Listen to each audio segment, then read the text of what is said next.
புரிஞ்சித்தனர் வாழ்ந்து மறைந்த மண்ணை நோக்கியுடைய செம்மாந்த வீர வணக்கம்.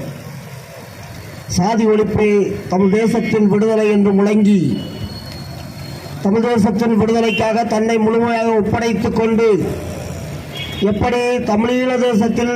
தலைவர் பிரபாகரன் ஒரு படை கட்டி போராடி தேச மீட்புக்காக களத்தில் நின்றிருக்கிறாரோ, அதுபோலவே இந்த இந்திய வல்லாதிக்கத்திலிருந்து தமிழகத்தை மீட்டெடுக்க வேண்டும் என்கின்ற வேட்கையோடு தமிழ்நாடு விடுதலை படையை கட்டி அமைத்து களம் என்று தன்னுயிரை இந்த மண்ணுக்காக அளித்த தமிழ் தேச தலைவன் பொன்பரப்பி தமிழரசர் வாழ்ந்து மறைந்த அந்த பொன்பரப்பி தேச நோக்கியமுடைய செம்மாந்த வீர வணக்கம். புறநானூற்றிலே அகநானூற்றிலே நாம் பல வீர சகாசங்களை படித்திருக்கின்றோம்,